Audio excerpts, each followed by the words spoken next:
On this edition of Kababayan Today, for Mommy Mondays, broadcast journalist from the Philippines, Cristina Peczon, talks about raising her boys. That's all next on Kababayan Today.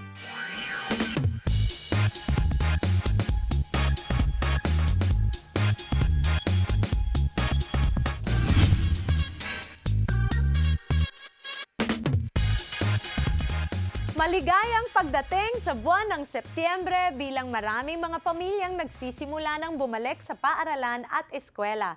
Gayunpaman, ipagdiwang din natin ngayon ang isang espesyal na araw dito sa Amerika, Maligayang Araw ng Bisig. Dito sa Kababayan Today, bibigyan natin ng importansya ang lahat ng mga individual at nagtratrabaho at kumakayod.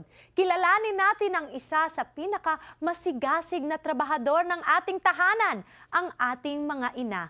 Maligayang pagdating sa isa pang edisyon dito sa Kababayan ngayon para sa #Mommy Mondays. Welcome to the month of September as our families start going back to school already. However, we also celebrate a special day here in America. Happy Labor Day to all of you viewers. Labor Day gives tribute to all the hardworking individuals that this country was built on. And what better way than to pay homage to one of the most hardworking people in all our families, our mamas. Welcome to another edition here on Kababayan Today for Mommy Mondays. Today, our guest joins us to talk about her career as a broadcast journalist for the past 16 years, her transition into interior design, and the challenges, because we know it's challenging, of mommyhood as she raises her two beautiful sons together with her husband.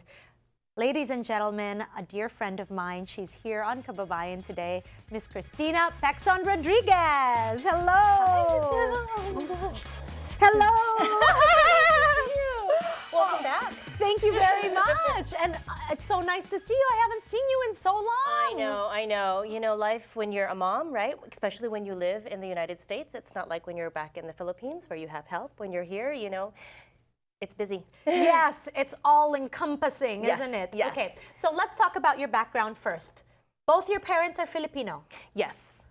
Where are they from in the Philippines? My parents are both from Pampanga, so I'm puro. Kapampangan. I'm puro, Uh-oh. but I don't speak any Kapampangan. I can understand it, but I can't speak it. Okay, but you weren't born in the Philippines. No, I was born here. My dad was going to school here, getting his PhD, and I was born while they were here.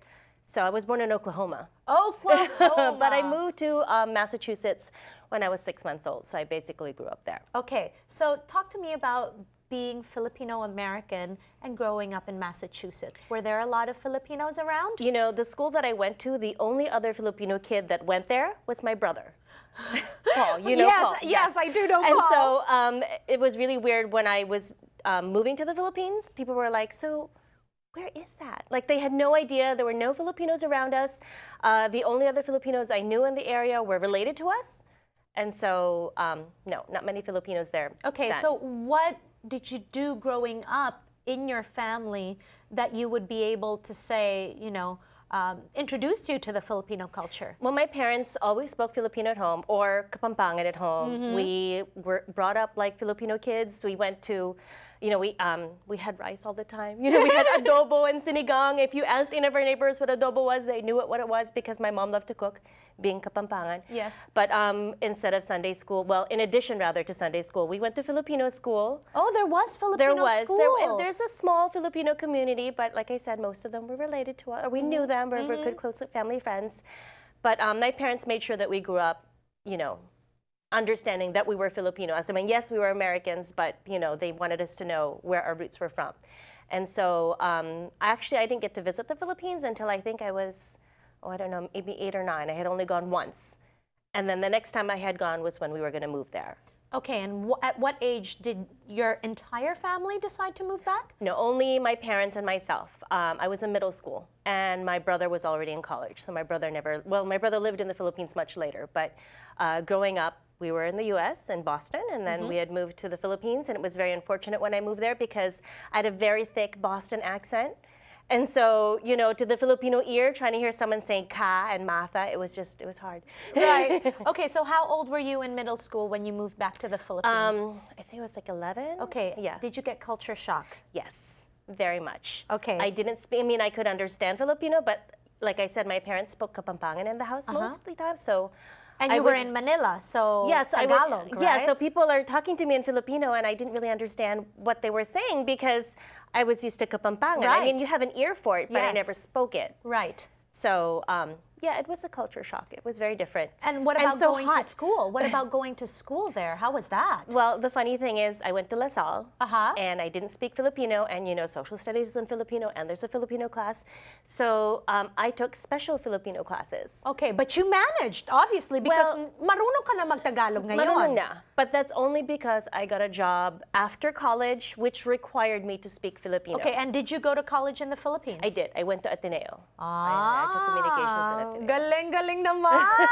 Well, you know, you also, right, even though you are from another country, if you want to work in media or on television, you have to learn how to speak Filipino. Absolutely. Yeah. Okay, so I really want to talk about your career as a broadcast journalist.